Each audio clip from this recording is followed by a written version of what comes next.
Hello everyone and welcome to my channel Shaking in My Books. My name is Shay and this is the start of a brand new YouTube journey for me. Just some really quick introductions.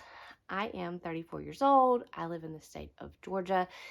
I have a husband that I've been married to for 10 years. I have 2 kids, 9 and 5 just about, and 2 puppy dogs. To introduce myself, I decided to compile a list of some of my favorite books of all times in different genres. Keep in mind, it was really hard to narrow it down, and of course I have a lot more books than these that are my favorites of all time, but I thought this might give you just a little bit of a taste of what my reading tastes are. My main read genres are fantasy, sci-fi, thriller, and romance. So those are the ones that I'm going to go over today. The first book series I have is going to be one that really impacts my life in probably the most way because I've read it the most out of any book series ever, and I just love this series and hope to share it with my children one day, and that would be Percy Jackson series by Rick Riordan. If you don't know what this is, I'm sure everybody does by now. I cannot wait for the upcoming Disney Plus adaptation. I'm super excited about that.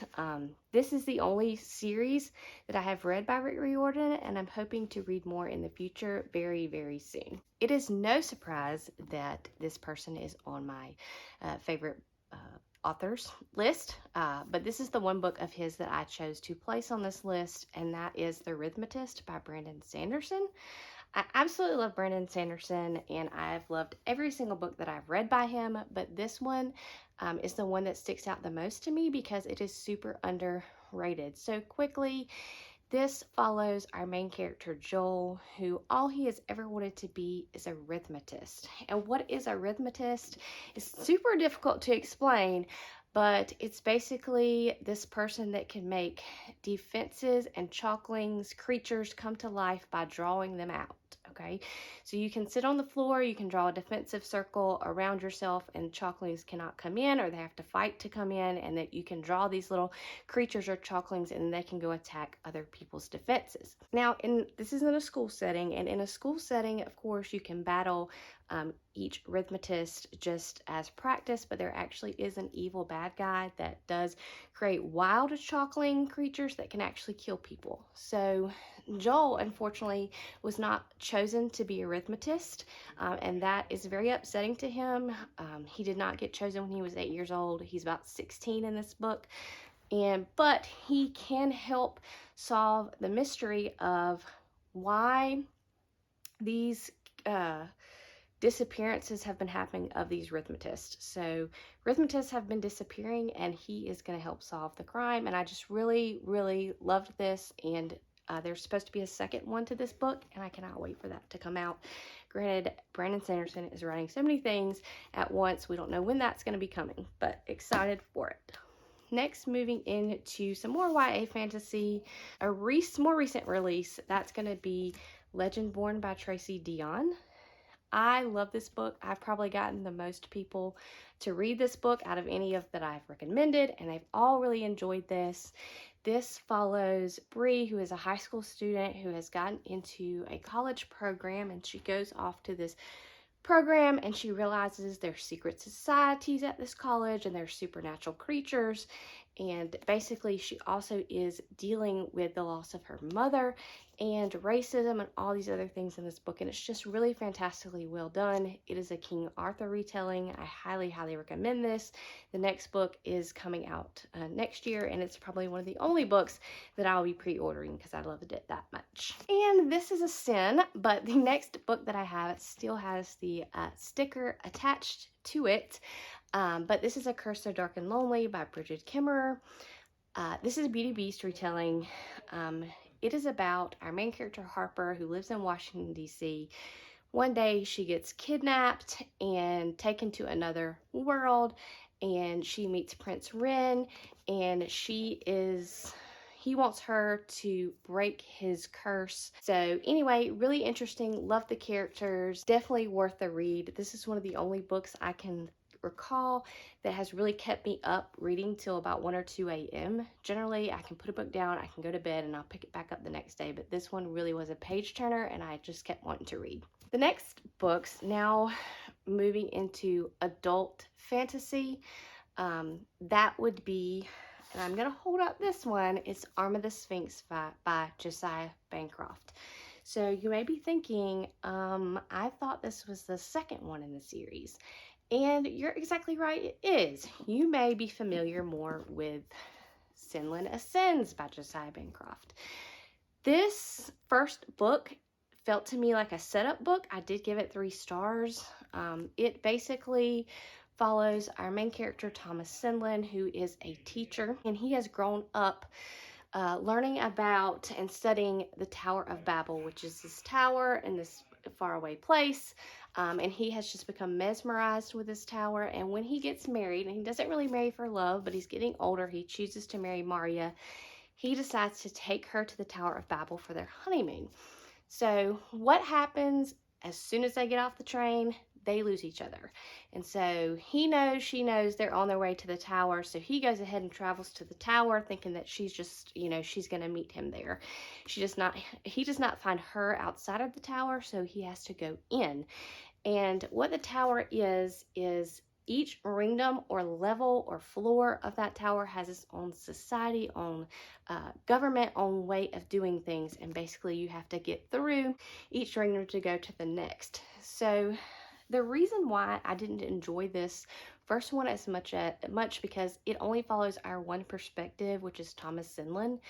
And he got annoying right quickly to me, and some of the ringdoms just were not interesting. So the book kind of dragged a little bit, but I am telling you guys, pick up the second one if you were mediocre on the first, because this one right here is from multiple perspectives, and this has one of the best found families that I have ever read in a book series, and I really, really loved them.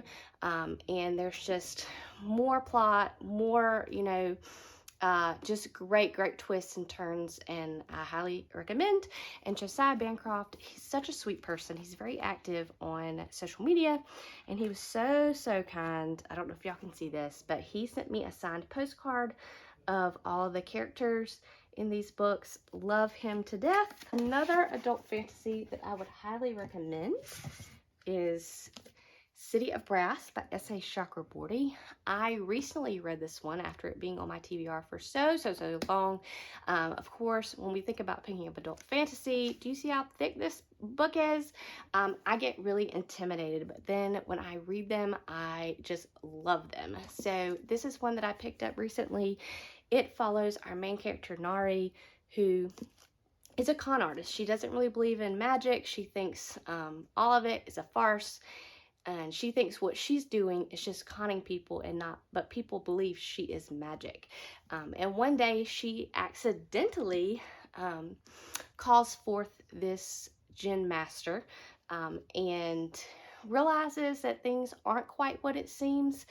And she is taken away on this journey and to a different land, and there's enemies and there's love and there's all kinds of different things, and I highly recommend this. I really love the characters and the story in this book. So moving on to a little bit of sci-fi. My favorite sci-fi series, of course, is going to be none other than Red Rising by Pierce Brown. So I have read all of the ones, and I'm patiently waiting for the 6th novel, which does not quite have a release date yet. This first book is likened to, a lot of people call it Hunger Games in space, and it definitely does have that vibe just because it's in a school setting and a battle kind of scenario, battle to the death scenario. But the next books in the series are completely not like the Hunger Games. A lot of people say this is the weaker one in the series, and I definitely don't think it's my favorite. That will go to the next book, probably Golden Sun. But this one, I extremely love this entire series. This follows our main character, Darrow. They live in a caste system, so the golds are at the top. They control everything. They're over everybody. They make all the rules. And then you have the lesser colors, and each color has its own job. Darrow is a red, and basically they live underneath the surface of Mars, mining a certain element called helium-3 that they think is to terraform Mars to make it inhabitable for life, because Earth is not sustainable. Nothing is sustainable. So they are doing good work by terraforming the planet of Mars to make it habitable. Some things occur, and Darrow realizes that things are not quite what they seem, not what they have been told, and he suffers a loss of a person close to him, and he realizes right quickly that he wants revenge. So this is his revenge story, and I am telling you something. If you guys like Brandon Sanderson and you like his endings, you know how they're so shocking. This guy right here can write an ending, and it's probably one of the only endings that I have gasped out loud, and it's almost after every single book has a shocking ending. And I am telling you, whew, read these. They are so, so good. Another one that's less sci-fi is An Absolutely Remarkable Thing by Hank Green. This explores more than science fiction. This explores the ramifications of fame. So this follows April May, who one day she comes across this humongous statue that has just appeared in the street. And she calls her friend up and says, come on, I need you to YouTube me in front of this statue. And so she's the first person to basically document these statues. And at the time, she doesn't realize that multiple statues have appeared throughout the world. But that launches her into internet fame. So not only are they trying to figure out what these Carls is what they call them, or these aliens are doing on this planet. What are they there for? What do they want? But it's also the study of fame and what it can do to somebody, and I found it very, very, very fascinating. Next genre is, of course, mystery thriller. I don't have a lot to share with you, but I do want to share a couple of my favorites. Of course, the first one being a series, and that is Truly Devious by Maureen Johnson. So this originally was a trilogy. It follows a character named Stevie, and she is a true crime lover, and she loves to solve crimes as well, or try to solve them. And there's a crime that has happened unsolved at a boarding school, and she decides to attend, and she's going to try to solve the crime. So several things happen. So the first 3 books are her solving this one particular crime, and there's lots of twists, lots of turns, and honestly, this is a great found family as well. So many great characters are introduced in this book, and I really like the character work. Recently, this year, she put out a 4th to this series that is called Box in the Woods, and that is a standalone mystery, but with the same characters, and I also really enjoyed that one. Next, we have Last Time I Lied by Riley Sager. We cannot talk about mystery thrillers without talking about Mr. Sager himself, and I have read majority of his books, and this is my favorite one. I don't know what it is, but I am a sucker for books that are going back to people that have been disappeared from a summer camp, or have been murdered at a summer camp, and we're trying to figure out what's going on. And that's exactly what has happened here. Some girls have disappeared, and they years ago, and they have never been found. And she goes back to this camp that is reopening, and basically to be a camp counselor, I believe. And she is some things happen, and she gets into solving this mystery of this disappearing girls. And I really thought the twist at the end was great. I didn't see it coming, and I truly, truly love this one. This was another page turner for me that I just could not put down. Next, we're going to move into some romance. So a book that is a YA. I don't really read a lot of YA contemporary romances, but one that I think is highly underrated is Amelia Unabridged by Ashley Schumacher. I read an arc of this book and loved it so much. Of course, I immediately bought a physical copy. This is just so well done. It's short as well. So this follows our 2 main characters, Amelia and Jenna. So Amelia and Jenna are best friends. They come from kind of opposite kind of families, but they become friends, and they bond over this book series called The Ormond Chronicles by Annie Ensley. For their graduation of high school, they plan this one last final trip together to meet him and see him speak at a convention. But when they get there, Annie Ensley cancels at the last minute, and while Amelia goes to the bathroom, Jenna runs into Annie Ensley, and of course Annie Ensley is gone. by the time Amelia comes out. And so she's very upset that her friend got to meet her favorite person ever and she did not get to. So they kind of part on some bad terms, and then Jenna goes overseas. A little bit after she leaves, she is killed in a car wreck.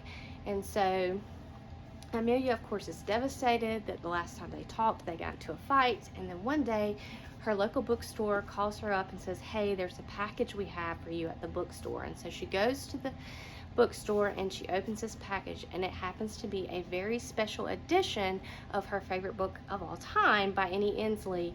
And the only